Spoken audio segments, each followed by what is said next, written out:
driving right now to see The Unbearable Weight of Massive Talent, the new Nicolas Cage movie.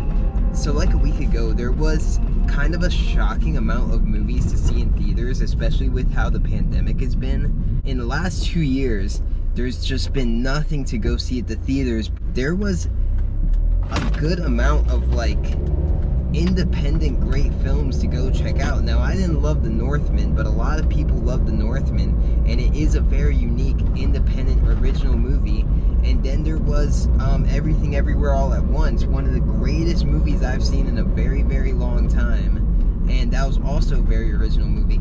All the people who always complain that Hollywood doesn't make original movies and they just make remakes and reboots and sequels, you know, where were you the last 2 weeks when Everything Everywhere All at Once came out and The Northman came out? I mean, these were very original, great films to go check out. But we also had Fantastic Beasts for people who want to see some Harry Potter shit. I still haven't seen that movie. I can't get myself to go do it. I hate those Fantastic Beasts movies. I think they suck compared to the Harry Potter movies.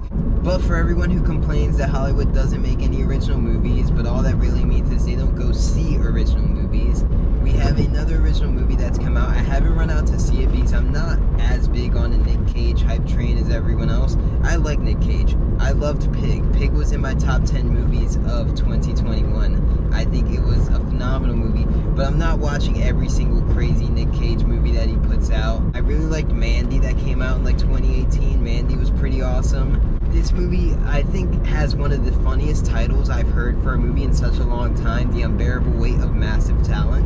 And it also has The Mandalorian in it, Pedro Pascal, which I'm a big fan of The Mandalorian, and I really like Pedro Pascal. Okay, so I'm back home from the theater from seeing The Unbearable Weight of Massive Talent. That is one of the funniest movie titles I've ever heard. And this movie is definitely in my top 3 movies of the year so far. I love The Unbearable Weight of Massive Talent. This movie is essentially 2 guys, Nicolas Cage playing Nicolas Cage, hanging out with Pedro Pascal, who's the Mandalorian, which I'm not the hugest Nicolas Cage fan, mostly because I just haven't seen the movies. Watching this movie made me want to go back and watch those Nick Cage movies that I haven't seen. I haven't seen Con Air, I haven't seen Face Off, which we see bits and pieces of in this movie. He's watching his own movies all the time to study his acting that he's been doing, and he's having this mental crisis as an actor and where he stands in his legacy, and why he's acting and why he takes so many roles, and he goes through all this stuff, and it's such a in-depth look into an actor's mind. I'm much more familiar with the Nick Cage of modern day. I loved Mandy, I loved Pig, I love these tiny indie dark crazy movies he's been doing lately. And this one is another one on there, even though this movie is much more of a comedy. And I usually don't go to the theater to see comedy movies. I like horror movies and sci-fi movies and fucked up stuff. But this movie made me laugh so much. It's one of the funniest movies I've seen in a while. The Mandalorian himself, Pedro Pascal, is hilarious in this movie. But this movie is 2 buds on drugs talking about their favorite movies. And they're going back and forth talking about their top 3 favorite movies in their life and how hard it is to pick a favorite movie because you're spanning over a century of great film.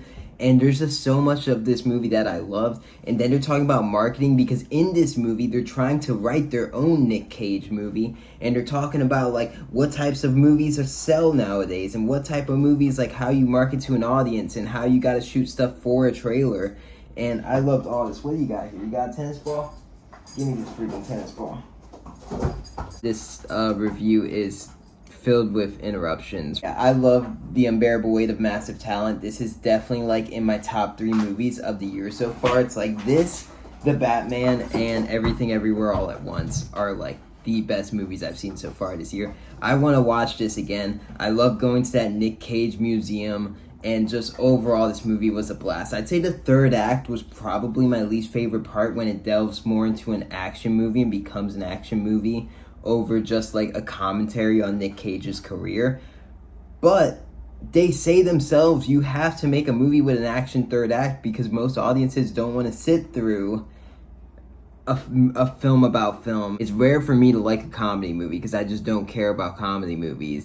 Really like The Unbearable Weight of Massive Talent. Check out my Etsy. I make hand-painted horror hats. Etsy.com/shop/evilbroomstick or just type in evilbroomstick.com. Peace.